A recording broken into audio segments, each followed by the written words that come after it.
All right, everyone. Thank you for joining me for another episode of Amir's Anecdotes. Today, I have Robert Hunt joining me. Robert, where are you calling in from? I'm north of the Dallas, Texas area in a little town called Frisco. Oh, Frisco. That's a great area. It is. It's beautiful. Yeah, and you're not from there originally, though. No, I grew up in Southern California and left there in 2010. Wow. Okay. Well, hey, you know what? You made it out, so I that's made good. it out. You Yeah, made it out. So you anyone were, anyone can do it if I did it. I forget when was Schwarzenegger the governor? Oh gosh, I don't It know was either. that was after you left, right? No, no, it was before. He was. It was before. So you Yeah, had the governor. How was that? yeah. Well, we didn't hang out. We just saw his movies. Yeah, Yeah. Now, California was a great place to live when I was a kid, sure. but it became really dumb. We're chasing to please just a few groups of people at the sacrifice of everyone else, and the culture and the filth and the overcrowding and all these things. They don't manage it. Frisco, where I live here in Frisco, Texas, they have amazing growth, just like I saw in Orange County, but they're managing it and they're Mm, putting in space and we have to pay for these things. We sure. all contribute. And they're doing it wisely, and so I see the way Frisco's doing it compared to what I remember Orange County being like, and they just lost track of it. So hopefully we won't do the same mistake here in Frisco. Hey, look, you never know, right? It really depends on who's paying for the politicians nowadays, unfortunately. But California, I don't know. I think it when you go and it takes. I'm from New York, so if it takes more than 5 seconds for me to get a cup of coffee, I don't want to be there. It takes That's more my than five limit. seconds to describe the coffee you're going to get.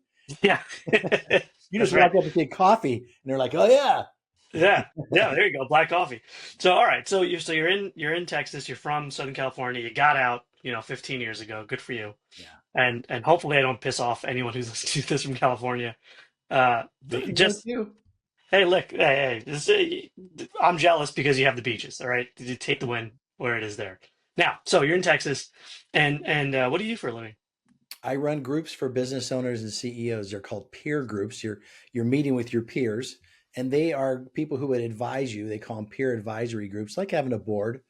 The only difference is there's no fiduciary responsibility in these groups. So Sure. what we're doing is we're learning from each other. We get together every month. We talk about our challenges and problems. We create the opportunity for real accountability because we're being vulnerable in what we're dealing with. And then we can learn from other people's journeys how not to screw up. All right, that's pretty cool. So how'd you get into that? I met the guy who owned the franchise back in 2012, and I was doing marketing consulting, which has been my career. And he was telling me about these peer groups, and I thought, well, that's my personal purpose in life. I had identified that a few years before, which is to help people remove the obstacles that keep them from being their best. And so I never really had a job that let me do that. And so when he was Hmm, telling me about the peer groups, I thought, oh man, I could do a job and live out yeah. my purpose for the rest of my life. So I quit. I quit doing marketing consulting, and I just Wow. signed up that day. And it took me a while to get going. It took me about a year to get my first group going, but I had my first group up by 2013, and I just love it. I plan to work until I can't work anymore. I really don't want to Nice. retire from this. I love what I'm doing. That's great. All right. So, and now what were you doing before that? You said you were doing marketing Marketing consulting. consulting. So Yeah. how does that work? Because that's a pretty broad, it could be anything. It could. The only thing I wanted to do was strategic in nature. I didn't want to build someone's website or give them a trade show Sure. booth design or brochures, things like that. I jobbed Yeah. all that stuff out, but I worked as a guide to help people understand that marketing is not just a thing you do and stop. It's encompassing everything about you, the company, the brand, everything we do as an organization, how we behave. All those things need to align. If otherwise, you go out and you say how great you are, and everyone goes, "No, you're not." And it's a mockery, it's a joke what you're doing to promote in advertising or in your brand. So this incongruity really causes people to doubt whatever you're saying. So I enjoyed the strategic side of marketing, but most people don't get it, and so it was hard to find good clients. Yeah. And Yeah. it was a tough uphill battle when I was doing it. And what got you into marketing? Well, I did marketing for my career. I was the Yeah. marketing manager for different companies in the B2B world. I did cellular communications. I did Wow. advertising. I actually graduated, worked in that agency for a few years, and then I brought Nomex honeycomb core from Europe to America. Wow. It was in the aerospace industry. I always had very technically demanding industries I worked in: printed circuit board market, ballistic armor, and satellites, all these weird things. Yeah. But I enjoyed the technical nature of them. And that's what I did most of my career until I moved out to Texas. Wow. So is it safe to say you were kind of like a Don Draper from Mad Men, or that's a little too far removed? That stuff's not real. I remember Oh, okay. there was a show before that called 30 something, which was Uh-huh. about the young hipsters who worked at an ad agency. And I thought, man, I want to be like that. I want to work at an ad agency. Yeah. And the first thing when I got to the ad agency I worked for, I was like, this is nothing like that TV show. It's all about kissing up to customers and trying to get monthly Yeah. billables. And it was such a disappointment. I only did it for about 2 years. And then I got a chance to jump ship and go and bring that company from Europe to America. And I'm 27 years old. I don't know Jack. Wow. And someone's like, hey, you want to run this company? I'm like, sure. You want to give me a chance? What the heck? Wow. It was Well, fun. a handshake and a smile, right? That's the baby boomer way. He hired me over the dinner table the first time he met me. He was a guy from Wow. Germany, and we shared a couple bottles of wine together and laughed about stuff. I didn't know any better to not call him by his first name, and Right. everyone called him Herr Alter, Herr Alter, Herr Alter, and I was like, "Well, Rolf, what do? You got kids?" And just being me. And so at the end of the night, he goes, "I like this guy. Let's hire him." And I'm like, "Okay, Wow. what am I going to do?" So it was a lot Wow. of fun. Wow. What a dream. Nowadays, it's like 7 formal interviews Oh to yeah, get a job, you know? yeah. No, Ah, those are the days where deals are made over the dinner table. yeah, those days are gone. But okay, so and did you go to college for marketing or you just I did. I did. okay. I graduated with a degree in advertising, and that was really going to be my career. It just they're not as sexy as it seems when you first go to college and see all these stories. Oh, okay. So you went to college for advertising and marketing. You did do that as a career for quite a bit of time. Yeah. And then that's kind of what got you into that consulting world. And, unfortunately, I think you were disillusioned by not having to drink whiskey all day as part of your ad agency job. Yes, I don't look as good in a suit as I should, so I wouldn't have cut. Wouldn't have made the cut anyway. Yeah, all right. So then you got into this peer group coaching kind Yeah, of industry.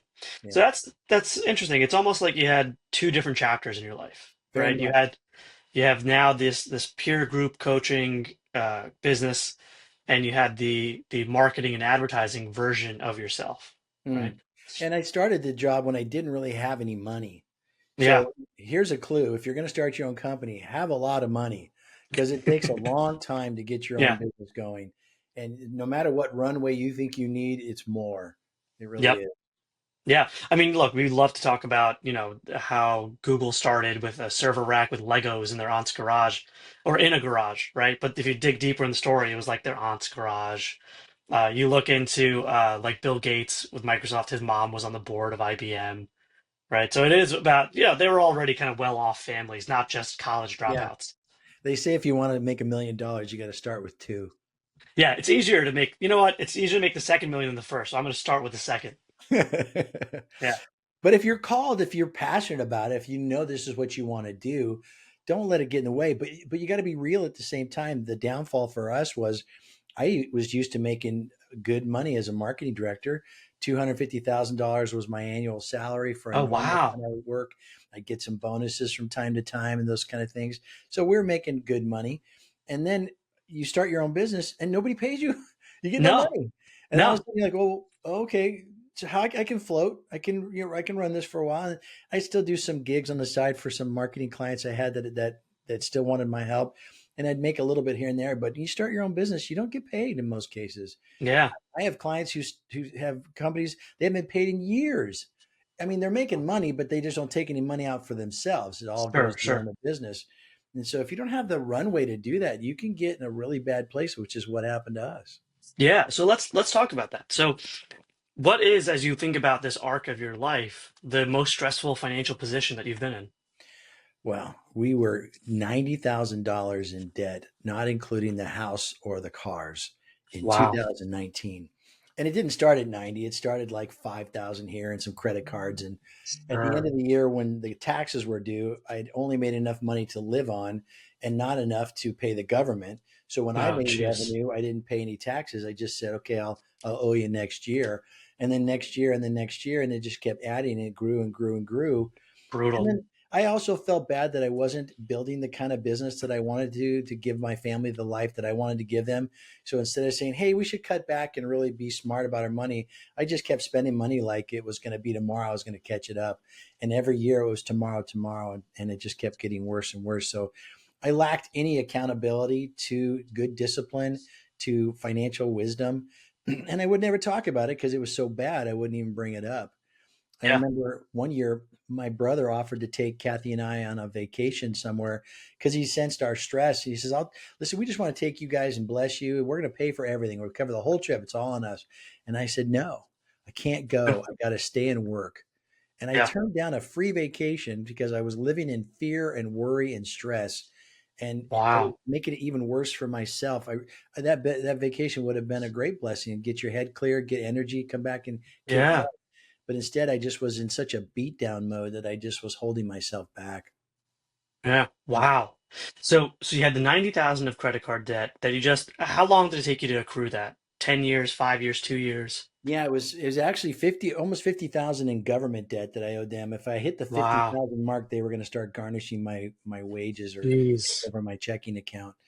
Um, and then the balance of it was on credit cards, and it was just a bit here, a bit there, some washing machine breakdown or car repairs you can't afford, things like Hmm. that you don't ever save money for, and they just kept adding up. But it was a good solid 4 years of just Wow. we get worse and worse every year before Yeah. we hit that 90.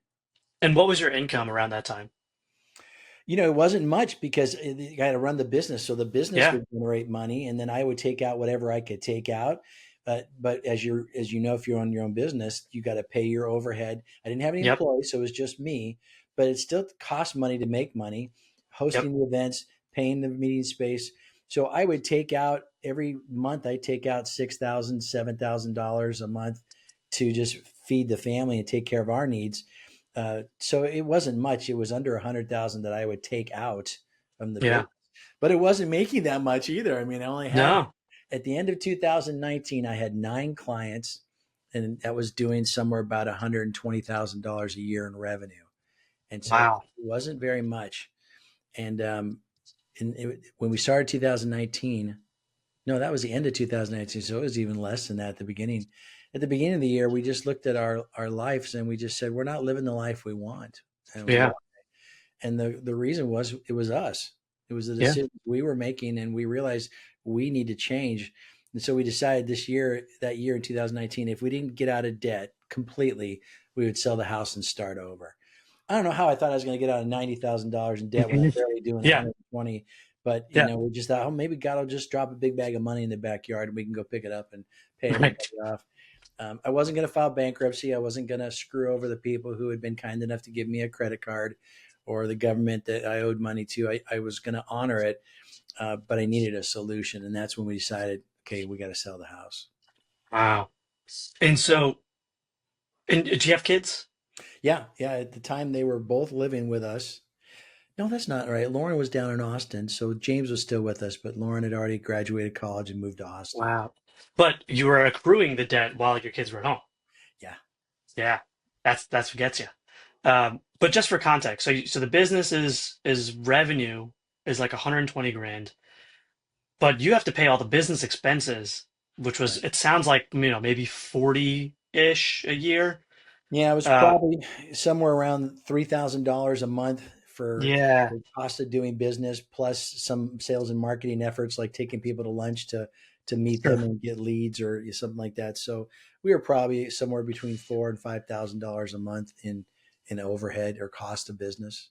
Yeah. So they Plus, I call it paid 60. royalties. I paid royalties to the franchise, so I didn't get to keep all that money. Oh, They got took it. their cut off the top. Got it. So then that's for the business, and then what you have in order to like buy groceries for your family is 60 grand.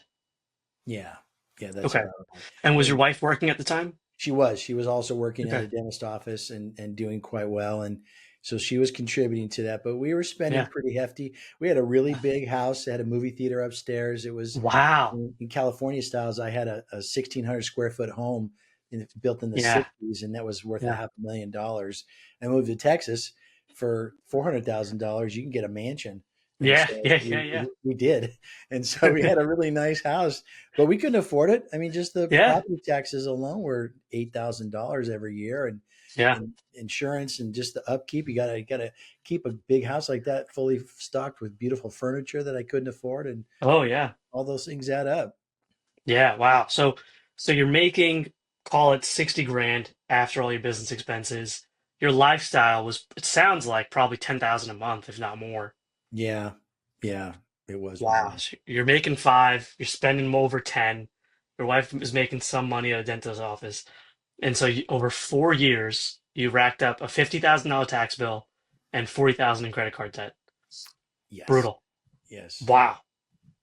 And what was finally that like the straw that broke the camel's back where you said, we got to make a change. This is not tenable. Yeah, every year Kathy and I would spend the first few weeks of the year looking at what do we want our lives to look like and what do we want the business to look like. And we really wanted to be intentional to have the life we wanted. We also wanted to honor God in our lives, and we just felt like we got to this place where all we did was blame God instead of Mm, actually looking to live to please Him. We looked at Him like He wasn't doing a good job for us, and it mm, became, as I describe it, like an idol in my life. Anything that makes you look at God with an attitude or take your eyes off of Him and put yeah. it on something else becomes an idol. So in that January of that year, we had that review. We whiteboarded out all the things we wanted, and we really felt like we had lost a grip on our faith. And so we just decided that we needed to make that commitment. If we couldn't get out of debt this year, we'd sell the house. In September of that year, I got vertigo for 16 days.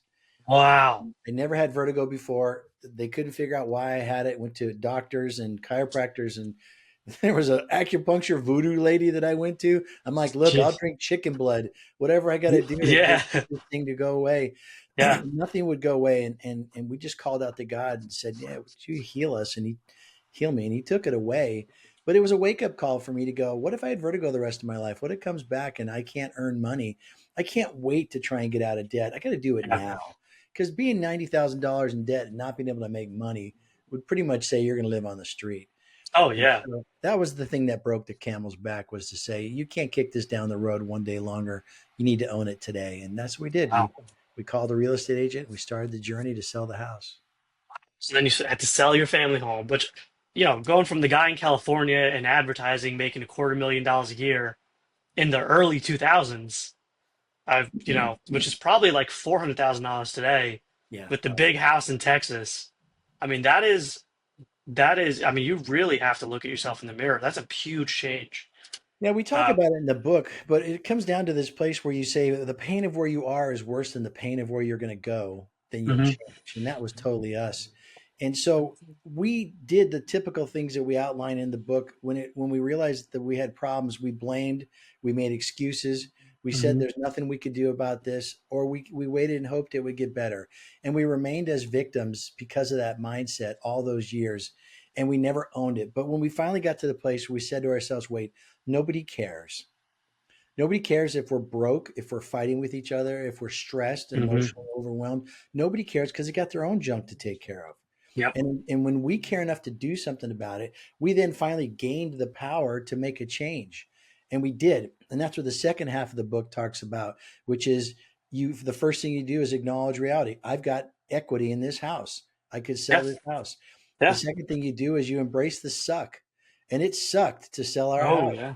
It sucked to have to tell our family members, hey, we're selling our house because I'm $90,000 in debt. And I had to own that. I had to say that, because part of being accountable is to be vulnerable, to be honest with people and not Yeah. continue to spin your story.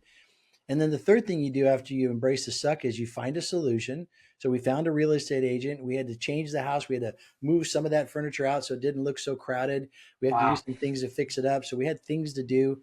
And then we made it happen and we sold it. Wow. And it took until March of 2020, but come the end of March of 2020, we moved into this house that we live in today, and we started to rent. 5 years later, we're still here renting. But Wow. we took that money in April and we paid off everybody we owed, and we were debt free by April of 2020. Wow. Good for you. That's It was a what an big incredible deal. story. It Now, was a big deal. and I can't stress this enough. I mean, from that lens at that age to have to like now rent. I mean, that psychologically has got to be pretty tough. Uh, It was at first, except the trade-off is pretty awesome when you think about it. I've got a really sure. nice landlord, and we treat it like it's our home. I never call her to fix things. I fix everything myself. Right. We don't make any problems. We This house is better than when we got here. We've been Yeah. doing landscaping and we've been fixing things up, and we always take good care of it. But I don't worry when the hailstorms hit. If Yeah. they Yeah. knock Yeah. a hole in the roof, it's like not Yeah. my roof, man. Yeah. Don't worry Yeah. Yeah. about it. Yeah. And if my son Yeah. decides to move and get married and they have grandkids in another state or another city, I could move and I don't have to worry about it. So I Yeah. think there's an awful lot of freedom in not owning the house and not having the upkeep and not having the maintenance and not having the insurance and all that stuff. So it's actually not so bad. All right. Good. Well, that's very not baby boomer of you to have that lens, I and so know, that's I that's know, I nice. know. Totally. Yeah. Good. So, you know, if you had, did you go and at that point say, maybe I can talk to a debt counselor or a financial advisor, or you just said, you know what, I'm selling the house. We had been learning about Dave Ramsey's philosophy of debt and getting out of Hmm. debt. And when we looked at the model, we're like, we could do this. It could take us 4 years, but we could do it. When I got vertigo and I thought, Hmm. what if it comes back? Am I going to roll my dice that I can do a 4 years get out of debt Dave Ramsey's program? And Hmm. then 6 months from now, I get vertigo again and it never goes away. I Yeah. just didn't know. And Yeah. because of that unknown, and the resolve was we agreed that if we didn't get out of debt by the end of this year, we're going to sell the house. I mean, out of debt, not start a Sure. debt program, out of debt. Right.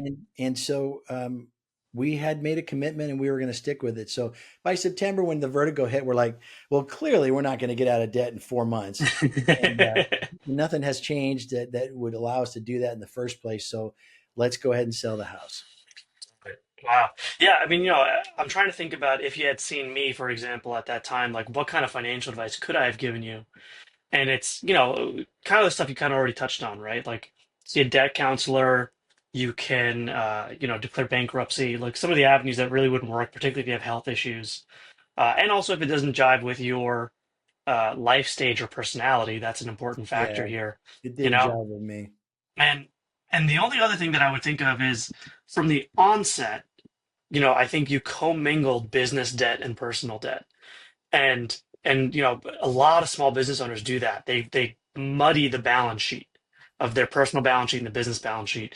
Whereas if you had the credit card debt for your personal expenses and maybe a line of credit for the business for some of the lunches because you're eating too, and so it's very easy to kind of say, oh well, that's how I'm eating, but you have a business line of credit or a business loan or even like those startup business loans, when you started the business and used that in order to expand faster, probably would have helped a little bit because there's a lens of I'm in debt and I'm in this room with CEOs and I'm a fraud and I'm an imposter that wouldn't have been there if it had been this I'm financing it through the Small Business Administration, a startup business loan. Yeah, there's all kinds of things I've learned. I do have a financial planner who I work with really well Right, since then, and he has talked me off the ledge many times right. because I've been willing to be vulnerable and call him up and say, "Hey, I'm thinking about doing this. I want you to cash out some of this money." And he would say, Yeah, "Well, let's look at your numbers. Why are you doing this? This is yeah, not a good time to cash that out. You don't need to do that." And he would challenge me, "Listen, maybe you need to grow your business a little bit more and make some more yeah. money instead of taking out of your retirement." And I would be kind of like at first, like, dude, don't tell me how to spend my money. But I'm thankful that he would do that because I think I would have made bad choices. Yeah, But if I wasn't willing to listen to him and be really honest with myself and honest with him, I wouldn't have got the kind of sage advice that I needed to keep me yeah, from making kind of a knee jerk panic reaction to a problem I'm seeing where he's like, you can work this out. This can be done. And that's what made Kathy and I decide not to get a second car. When our other car got in a car accident, we're like, well, let's just have one car and let's not wow, go buy another car. And so we shared a car for 3 years. I just bought one 3 weeks wow. ago because we've got enough money that we're doing the things we want to do. And I had to emotionally go through the idea of giving somebody $30,000 of money for a used car. It just it really stunk in my head. It took me a long time to get there emotionally to do that. But we have the money. We just Yeah, good for I now you. look at it like I'm like, I don't want to spend it. I mean, I can get by without Good. a car. And What a so, change. yeah, totally right. Yeah. Good for you. That's really incredible that you've made that mindset shift. And I think you're right. It's that perspective of, vulnerability and accountability. And even to this day, you're doing it by telling your financial advisor or really asking them before you make that knee-jerk, reaction. Right. And I think that's kind of discounted. I was reading something the other day that said like 60 plus, maybe 80% of men think that, if the pilot had a heart attack while they're on a plane, they could figure out how to land the plane, you know? Yeah. And like Or outrun a probably not. bear. I saw Yeah, one yeah, that said outrun a bear. And have you yeah, seen a bear? What are yeah, you thinking? yeah. You ever see those things they put out in magazines? It's like what percentage of men think that they could maybe win a fight in a bear if they had to, if their life depended on it? It's like, yeah, the adrenaline would kick in. I don't think that's gonna work. His But that's adrenaline's kicking in too. Yeah, and I think that's how people approach their finances. Like instead Right. of working with a professional, they're like, "Yeah, I'll figure it out." Are you? Are you really? Jeez, You, we don't do our own doctoring. no. I don't do my own lawyering. I mean, No. heck, some people even have a gardener that comes mows their yard for them. You're Yeah. going to somehow think you're going to manage your own finances. There's way too much emotion connected to the decisions Totally. that we make. And when we met with Rodney and we said, "Here's what we think we've got." I don't know how many years I got left. I'm Yeah. 62. So I'm like, okay, so I could work for another 20 years, maybe. I mean, I don't know. I'll do this until I'm like wetting my pants in meetings and they go, "Hey, it's probably time to quit." But I'll do Yeah. it as long as I can. But I don't know how long that is. So Yeah. let's be pretty aggressive and let's do what we can to grow it as aggressively as we can. Because what if I only get 10 years left? I don't Yeah. know. But that's Oh where we yeah. have these conversations where you're being honest and he's making the decisions based on what we want. But I don't know how to do that. I don't spend Yeah. time looking through stock analysis and trends in the economy, Yeah. global economy. I don't know what that stuff is. So you have to tap into an expert if you really want to be successful. For sure. I mean, I personally think that all the people that are like, "Oh, I'm going to do it myself," probably wouldn't be able to pass like a high school algebra class right now. Right. You Right. know. Well, and But it's all anyway. digital, so you just put the bid in and just push the Fidelity, buys your stock for you. But you don't know the tax implications against Oh this. yeah. And do you go into this kind of fund because you're going to pay the taxes now versus later? There's an Yeah. awful lot to be decided. And if you're not an expert, you're just making some kind of a gut feel. That's a big Totally. gut feel on something that's going to be 20 years later. Oh, that was a bad decision. I want to wait and Totally. find that I out. mean, there's a lot of stuff right now that's like, I'll just do the S&P 500.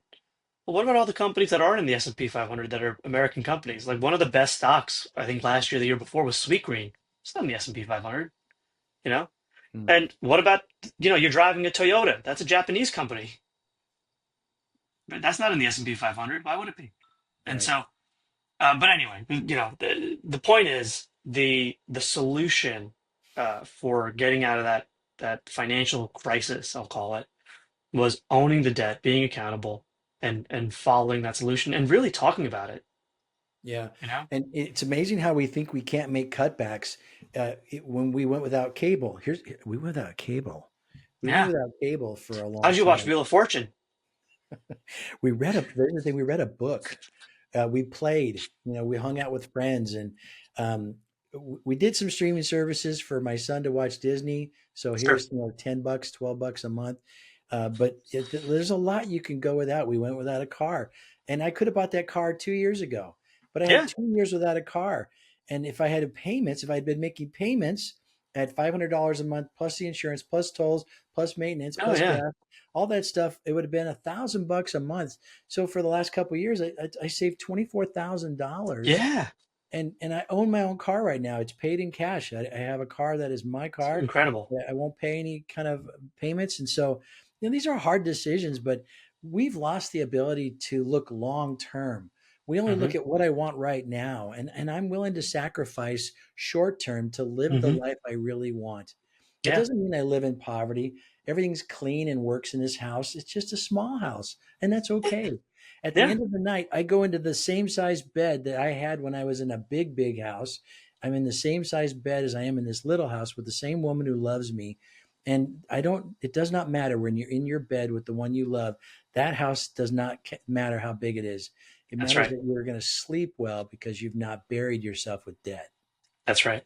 Absolutely. So now, Robert, how are you doing now, 5 years later after selling your house? We've had amazing runs since then. I think my mindset was set free by getting that debt off to where I could see things in a different light. Yeah. The confidence level, and when I did sales, the audacity to tell customers the hard things that they really needed to hear, but to Hmm. help them in the ways that I really wanted to do. But I was desperately worried if I lost one client, I'll go bankrupt. Now Yeah. I'm like, well, if I lose a client because he doesn't want to hear the truth, then get out. Let's go find Yeah. someone else. So it's changed the way I do the business. It's changed the way I see it.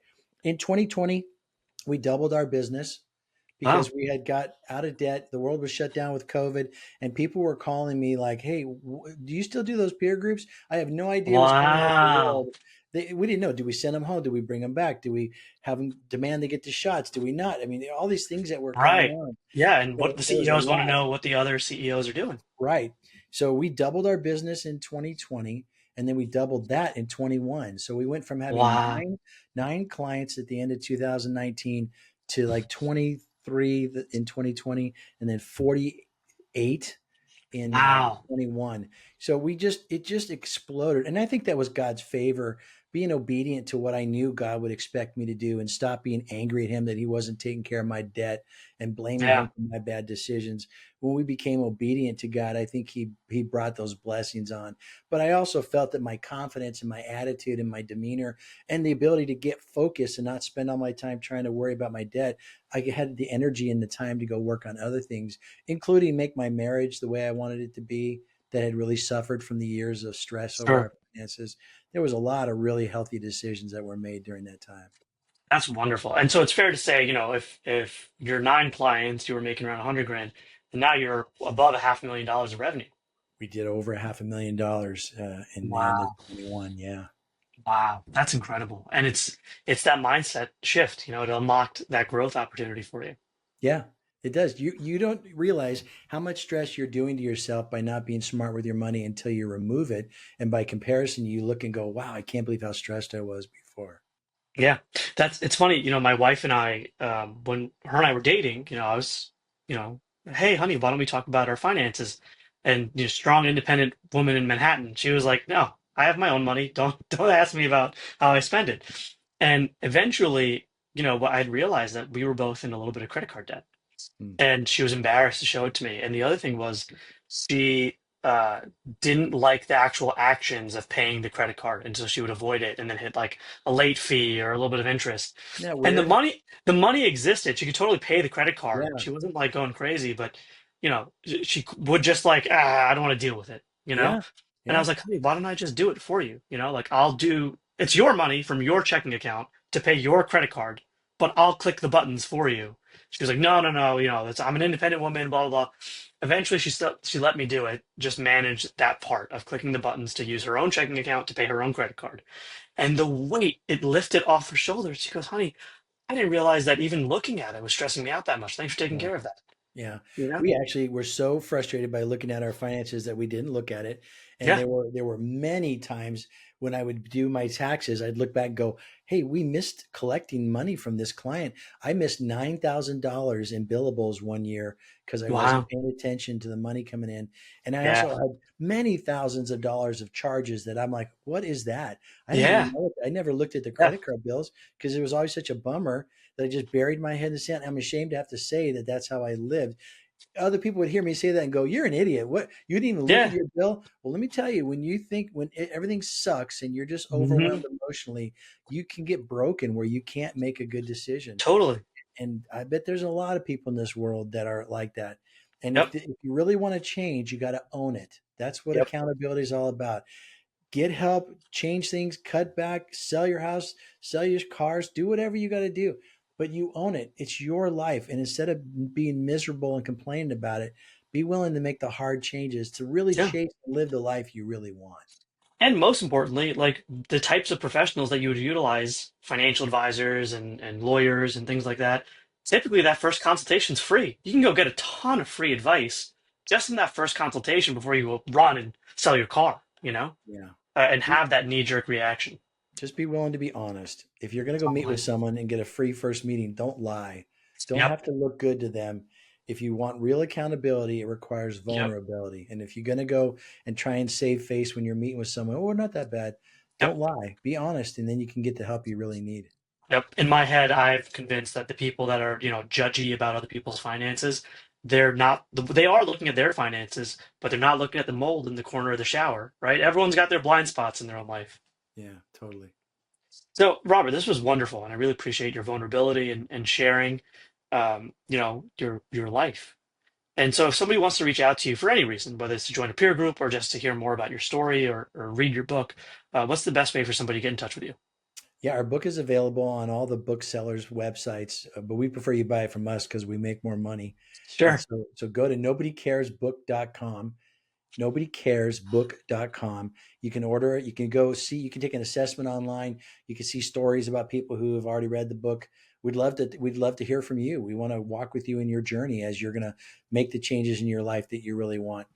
If you're a business owner or CEO and you want me to come work with your team to teach the principles of accountability in a workshop or help bring any other kind of business principles that you're trying to integrate into your team, you can look me up at Ref Dallas, refdallas.com. And that's my business website where you can learn what I'm doing for my business.